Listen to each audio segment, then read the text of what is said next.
सुधाय विश्वस्य भुवनस्य धात्री पृथिवीं च पृथिवीं माहि गुंसी धान्य प्रक्षेप ओम धान्यमसिनो हि प्राणाय वा ज्ञानाय वा दानाय वा दीर्घामनुप्रसिद्धिमायुगे धाम देवो वा पूरी प्लेट प्राणिनां वा महीनां पयोसे कलस्थापनम् आदित कलशं मह्यात्वा विसन्त्रिन्दवः पुनरूर्जानि व्रतसुष्टानः सहस्रं दुर्जोरुधारा वयस्वते पुनर्मादिशताद्वै कलस्मि जल भारतीय सनातन धर्म में कलश पूजन का विशेष महत्व है। आप यहाँ पे देख रहे हैं कि कलश पूजन हो रहा है। कलश जो है ताम्र का या पीतल का या कांसे का, इनमें से किसी एक धातु का होना चाहिए। और कलश की जो है कम से कम 1 लीटर जल उसमें आना चाहिए, कम से कम।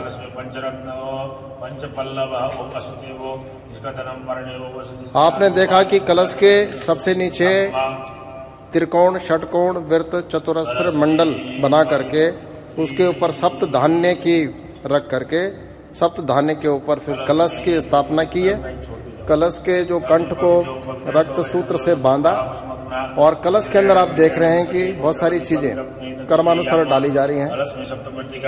7 प्रकार की मिट्टी है, पंच रत्न है, दूर्वा है, कुशा है, सुपारी है, हल्दी है, सर्वौषधि है, 7 प्रकार की औषधि है, स्वर्ण है, और ये सब पंचरत्न इत्यादि कलश में डाले जाते हैं। गंगा जल ये कलश के अंदर डाला जाता है। और ये जो कलश है इसके अंदर ब्रह्मा विष्णु महेश, षोडश मातृका, सप्तऋषि और सभी तीर्थ, समस्त पवित्र नदियों का इस कलश में आवाहन किया जाता है, पूजन किया जाता है और स्थापन किया जाता है। यह जो कलश का जल है ये साधारण जल नहीं होता, ये विशिष्ट हो जाता है। और जब कलश के अंदर सभी प्रकार के द्रव्य डाले जाते हैं उसके बाद फिर जो है पंच पल्लवों से पंच पल्लव उसके ऊपर स्थापित किए जाते हैं, जिसमें आम के पत्ते हैं, पीपल है, बड़ है, जामुन है, अशोक है। तो ये पंच पल्लव स्थापित किए जाते हैं। उसके बाद चावल से भरा हुआ एक पूर्ण पात्र रखा जाता है।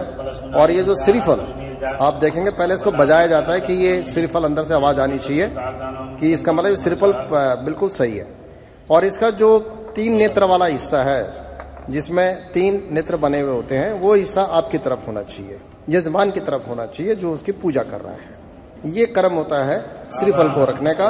और श्रीफल को एक वस्त्र से आच्छादित कर देते हैं, पीला, लाल, सफेद, जिस तरह की भी पूजा हो रही है उसी पूजा के अनुसार जो है वस्त्र भी बनाया जाता है।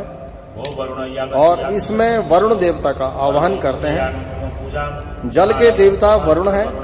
जल हमारे शरीर के अंदर 75% जल ही है और जल की महत्ता हमारे जीवन में सर्वाधिक है।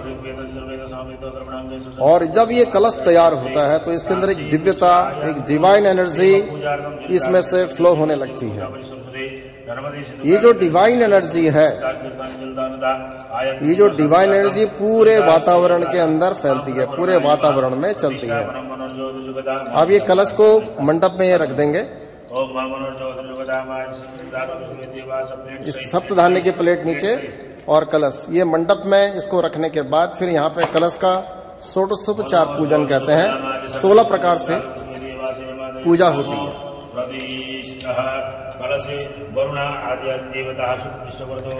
तो इस प्रकार से प्रत्येक पूजा में कलश पूजा का विधान है, कलश पूजा की जाती है। और इसमें षोडशोपचार के द्वारा पाद्य, अर्घ्य, जल इत्यादि पंचामृत, इसी तरह से सभी चीजें जो हैं कलश देवता को अर्पित की जाती हैं। तो गंध, अक्षत, धूप, दीप, नैवेद्य, पंचोपचार पूजा या दशोपचार पूजा या षोडशोपचार पूजा जैसी भी स्थिति हो उसी प्रकार से कलश की पूजा करनी चाहिए। और ये कलश आप अपने घर के मंदिर में भी स्थापित कर सकते हैं, अपने पूजा स्थान में कलश की स्थापना कर सकते हैं। और ये कलश पूरा 1 महीने तक चलता है, 1 महीने पूरा। यानी आप एक नियम बना लीजिए, पूर्णमासी से पूर्णमासी। तो जब तक ये कलश आपके घर में स्थापित रहेगा तो ये घर के अंदर डिविनिटी बनी रहेगी, घर के अंदर जो है नेगेटिविटी नहीं आएगी, किसी भी प्रकार की नकारात्मक ऊर्जा का प्रवेश घर के अंदर नहीं होगा। वह घर जहाँ ये कलश स्थापित होगा वह घर पूरी तरह से ऊर्जावान होगा, एनर्जाइज होगा। आप कलश स्थापन के लिए किसी भी योग्य ब्राह्मण की सहायता ले सकते हैं। ब्राह्मण को बुला करके और उनके माध्यम से वैदिक मंत्रों के द्वारा विधिवत कलश की स्थापना आप अपने घर पे मंदिर में करा सकते हैं और महीने तक ये जल रहता है। उसके बाद पूर्णमासी से, जैसे पूर्णमासी आपने कर लिया तो उसके बाद जो है आप इस जल से पूरे घर को अभिसिंचित करें, छींटे दें। गायत्री मंत्र बोलते हुए आप छींटे दे सकते हैं पूरे घर में, एक एक कोने में। तो उससे क्या होगा कि घर की जितनी भी प्रकार की जो नेगेटिविटी है, किसी भी प्रकार की या दिशाओं के जो दोष हैं उनका निवारण होगा। और ये जो कलश है ये अपने आप में वास्तु शांति का एक अद्भुत उपाय है।